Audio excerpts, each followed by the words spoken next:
SD time, यहाँ खबरों का सिलसिला कभी रुकता नहीं। मैं शिवानी शाह हाजिर हूँ आपके सामने आज की इस खबर के साथ। बलिया के सिकंदरपुर विधानसभा के 359 के बहुजन समाज पार्टी के प्रत्याशी संजीव कुमार वर्मा ने बड़े हर्षोल्लास के साथ अपने समर्थकों के साथ नामांकन किया। पत्रकारों से बातचीत के दौरान उन्होंने कहा कि बहन मायावती जी ने जिस भरोसे के साथ मुझे प्रत्याशी घोषित किया है, मैं तहे दिल से उनका शुक्रिया अदा करता हूं।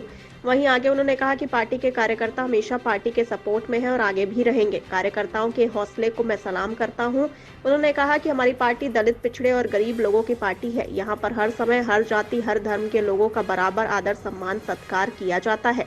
लेकिन भारतीय जनता पार्टी में ऐसा नहीं है। भारतीय जनता पार्टी अमीरों की पार्टी है और यह सदैव गरीबों का खून चूसने का काम की है। आइए देखते हैं बलिया से हमारे संवाददाता डी प्रसाद की ये रिपोर्ट।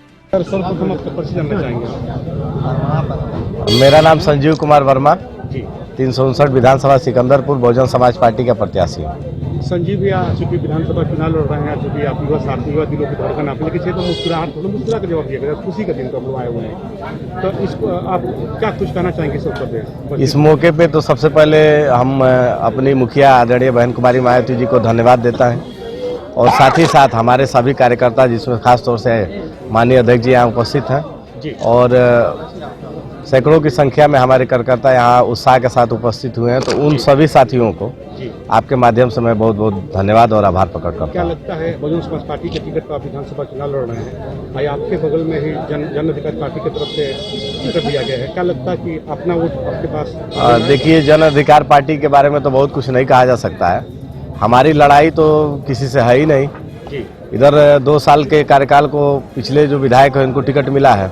2 साल के कार्यकाल में उनका पूरा विधानसभा में त्रामाम लोग बोल रहे हैं और पिछले 5 वर्ष में जो बीजेपी के सिटिंग विधायक रहे हैं उन्होंने तो क्षेत्र देखा ही नहीं है। 5 साल में जनता के बीच में भी ना रहे हैं, ना उनके कामों को किए हैं। तो आने वाले समय में विकल्प के रूप में बहुजन समाज पार्टी को लोग देख रहे हैं और पूरे जनसलाभ के साथ लोग बहुजन समाज पार्टी से जुड़ रहे हैं। खासतौर से युवा जो साथी हैं, युवा साथी पूरे अपना मन बना लिए हैं कि इस बार बहुजन समाज पार्टी को विधायक को जिताना है। 359 विधानसभा सिकंदरपुर में बीएसपी का विधायक बनाना है। संजीव भैया, आपके विधानसभा में तमाम चेहरे, बड़े चेहरे दिख रहे हैं, उसमें आप अपने आप को कैसे ढाल पाएंगे सर? देखिए, ये तो मान लीजिए कि लड़ाई है। जब जंग में आ गए हैं तो लगभग हमें लगता है कि वो भी विधानसभा का चुनाव लड़ रहे हैं, हम भी विधानसभा का चुनाव लड़ रहे हैं। बराबरी की बात है।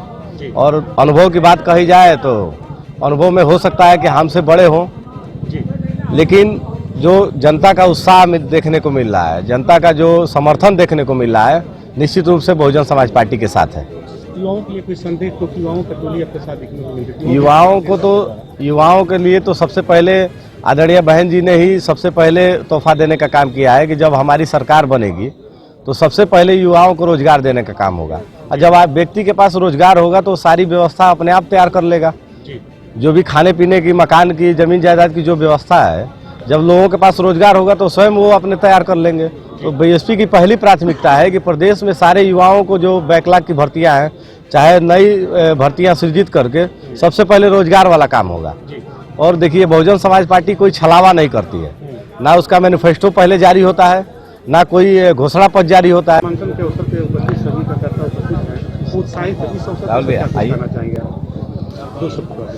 मैं सिर्फ यही कहना चाहूँगा कि सिकंदरपुर बहुजन समाज पार्टी का एक अभिन्न है और वहाँ के कार्यकर्ता बहुत ही उत्साहित हैं। आप किसी भी समीकरण के हिसाब से देख लीजिए तो हमारे जो प्रभारी प्रत्याशी हैं वो 10 मार्च को विधायक बन जाएंगे। इसमें कहीं से कोई दो राय नहीं है। इसलिए दो राय नहीं है कि आपने देखा कि पूर्व में जो दोनों हमारे एक भाजपा के हैं, एक सपा के हैं, ये दोनों जो है कि एक 5 साल, एक 10 साल रहे हैं, लेकिन इन दोनों का कार्यकाल आप पूछ लीजिए कि ये व्यक्तिगत तौर पर क्या किए हैं सिकंदरपुर में। एक कोई नई काम बता दे कि किए हैं। जो भी काम हुआ है वो बहुजन समाज पार्टी का ही काम हुआ है, चाहे वो सड़क हो, चाहे कांसीराम शहरी आवास योजना हो, चाहे वो तहसील का सुंदरीकरण हो, चाहे लोगों का रोजगार हो, हर स्तर से जो भी हुआ है वो सिर्फ बहुजन समाज पार्टी का हुआ है। और दोनों विधायक शोषण करने का काम किए हैं, चाहे वो दलित समाज के लोग हों, चाहे पिछड़े समाज के लोग हों, चाहे वो सामान्य वर्ग के लोग हों, सबको जो है कि वो शोषण करने का काम किए हैं, धन उगाही करने का काम किए हैं। और पूरी जनता मूड बना चुकी है कि इस बार सिकंदरपुर में बदलाव होगा। सिकंदरपुर में ही नहीं बल्कि जनपद बलिया से हवा चलेगी और पूरे पश्चिमांचल तक जाएगी और बहुजन समाज पार्टी की पूर्ण बहुमत की सरकार बनेगी। अध्यक्ष होने के नाते जानना चाहेंगे आपसे कि चुनाव को लेकर के किस तरह की तैयारी आपकी तरफ से की जा रही है? सर हमारी पूरी तैयारी हो चुकी है। हमारे बूथ स्तर तक की कमेटी बन गई है आज से 2 महीना पहले। हमारी सेक्टर कमेटी, विधानसभा कमेटी ऑलरेडी है, हमारी भाईचारा की कमेटी बन चुकी है।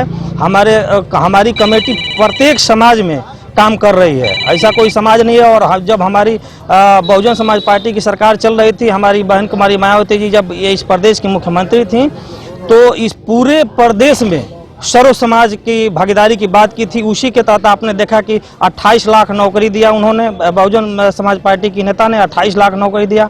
यहाँ तक कि जब पूरे प्रदेश में जब कोई नौकरी नहीं बची थी तो बहन कुमारी मायावती जी ने अपने दिमाग से ये सफाई कर्मी की नौकरी निकाल करके अब पूरे 1,08,828 नौकरी देने का काम किया। और आप प्रत्येक गाँव में पता करिए तो कोई ना कोई जो है कि सफाई कर्मी जरूर होगा। जो लोग कहते हैं कि ये स्वच्छता अभियान का जो लोग नारा देते हैं, उनसे पूछिए कि स्वच्छता अभियान का नारा का अगर किसी ने चरितार्थ किया है तो बहुजन समाज पार्टी की नेता और पूर्व मुख्यमंत्री बहन कुमारी मायावती जी ने किया है कि किसी को रोजगार भी दिया है और गांव गली को जो है कि स्वच्छ करने के लिए जो एक व्यक्ति को नियुक्त भी किया है। इस तरह से पत्रकार बंधु को मुस्कुरा कर जवाब दे दिया, क्योंकि नाराज बहुत होते हैं। इस कड़ी में बस इतना ही। ताजा तरीन खबरों के लिए बने रहिए एनएसडी टाइम्स के साथ। मुझे दीजिए इजाजत, नमस्कार। एनएसडी टाइम्स के लेटेस्ट खबरों से अप टू डेट रहने के लिए चैनल को लाइक करें, शेयर करें, सब्सक्राइब करें और अंत में बेल आइकन दबाना ना भूलें।